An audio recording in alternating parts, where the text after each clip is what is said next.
Assalamualaikum and welcome to our second Sembang Santai with Tintamas. So, hari ini kita bersyukur kehadrat ilahi kerana kita dapat menjemput satu-satunya Presiden Badak Emerson TGB 2425 iaitu Syazwan Zafran bin Muhammad Zahid. So, Syazwan, boleh perkenalkan diri dulu? Okay, bismillahirrahmanirrahim. Assalamualaikum warahmatullahi wabarakatuh. So, alhamdulillahirabbil wassalatu wassalamu ala asyrafil anbiya'i wal mursalin wa ala alihi wa ashabihi ajma'in. Amma ba'd. So, syukur kehadrat ilahi, dengan limpah dan kurnianya saya dijemput oleh pihak Tintamas untuk menyertai sembang santai pada malam ini. So, Syazwan okey tak? Biasa kalau jumpa Syazwan kita nampak koyok kat kepala. Alamak, dia koyok tu macam display sebenarnya, nak hilangkan. Sebab kadang-kadang kalau koyok ni sebab puasa, lepas tu tak boleh makan Panadol, tu yang pakai koyok. Yelah, nampak dah kesan kat dahi tu. Sama-sama pakai, dah jadi ikon dah. So, kita akan move kepada soalan pertama kita. So, seperti yang kita tahu, kerja badan ni kan banyak, 24/7, setiap masa ada kerja. So, as a badak, personally kau rasa stres tak dengan semua kerja-kerja tu? Dia nak kata stres tu tipu lah kalau kata tak stres kan. Dalam hidup ni semua benda sebenarnya memang kat dunia ni memang kita memang ditakdirkan untuk susah. Sebab sebenar-benar kebahagiaan itu adalah dekat akhirat. Sebab macam kita tahu lah, dunia ni hanyalah ujian dan akhirat itu selamanya kan.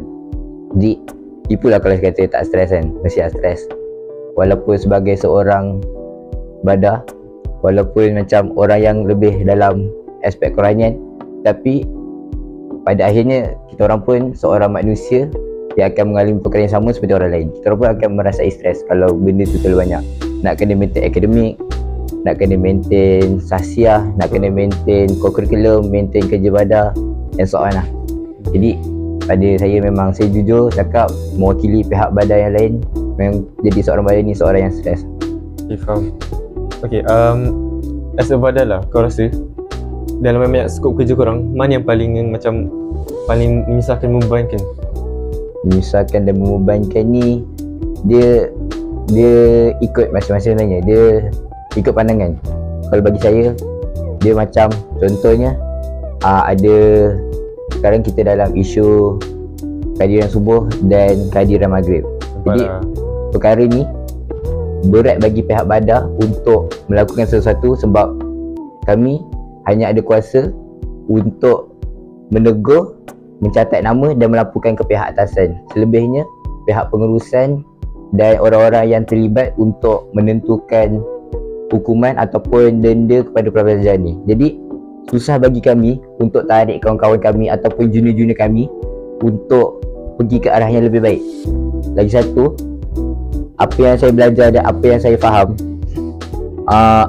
setiap manusia dan setiap orang takkan ada orang yang boleh ubah dia orang ni.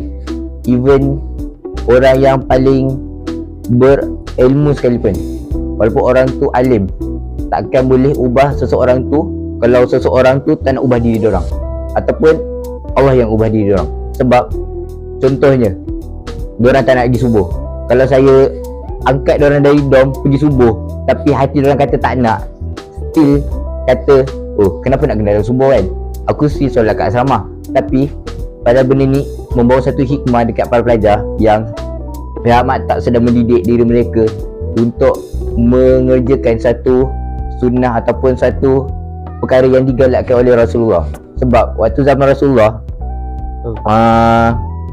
Nabi akan membakar rumah orang-orang lelaki yang tidak datang ke masjid tanpa sebab-sebab yang munasabah ataupun sebab keuzuran yang tertentu. Oh ya. Yeah. Jadi dengar. Betul, ada. Saya tak ingat hadis mana, tapi ada yang menceritakan perkara ini. Lepas tu, kalau berdasarkan apa yang saya baca sebelum ni, sebenarnya hukum solat fardu berjemaah ni adalah wajib, tapi dia dilonggarkan menjadi fardu kifayah waktu zaman Imam Syafi'i. Sebab waktu tu disebabkan masjid-masjid waktu tu kecil dan had untuk orang semasa untuk menunaikan solat fardu berjemaah. Jadi Imam Syafi'i mengeluarkan fatwa bahawa solat berjemaah ini ialah fardu kifayah dan segolongan masyarakat perlu melakukannya untuk menyelamatkan seluruh masyarakat berdosa. Jadi daripada situ timbul satu perasaan persepsi yang menyebabkan orang fikir, okay, kalau dah ada orang solat berjemaah, dah lah, yang lain tak perlu. Jadi bermula dari situ, saya rasa orang mula meninggalkan solat jemaah ni di surau ataupun di masjid. Jadi saya agak kecewa dengan apa yang berlaku pada zaman sekarang. Saya harap Allah beri hidayah kepada mereka untuk berubah kepada arah yang lebih baik.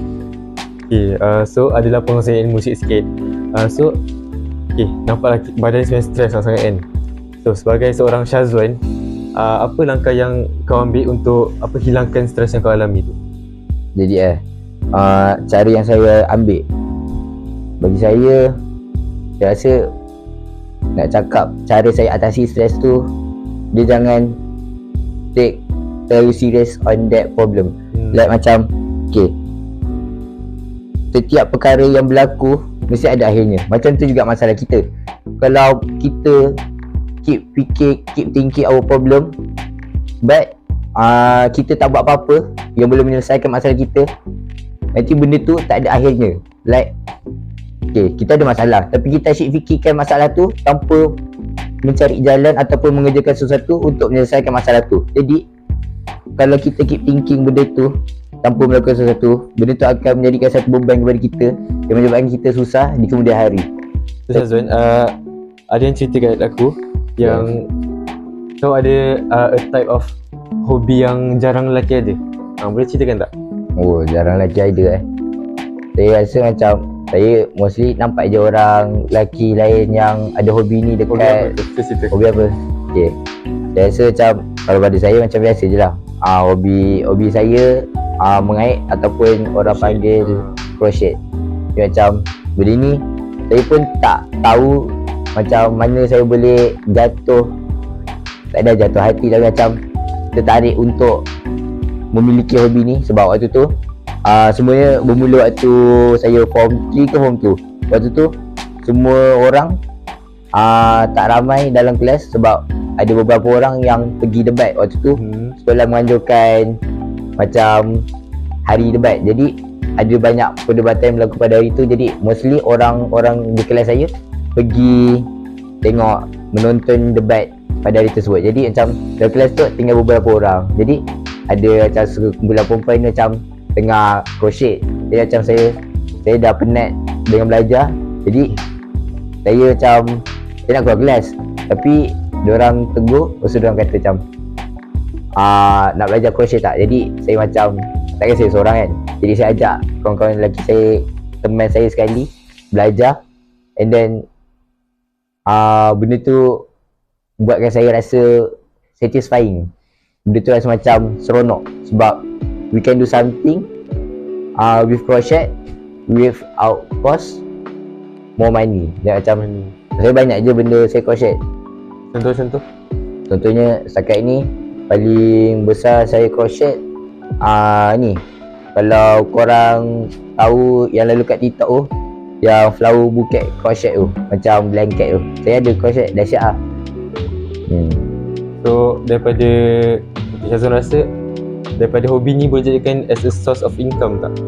Saya rasa dia boleh, tapi dia ikut juga sebenarnya. Kalau orang tu mindset business, mungkin boleh lah. Bagi saya macam crochet ni satu jalan ataupun satu cara untuk saya larikan diri saya daripada masalah saya, untuk saya reliefkan saya punya stres.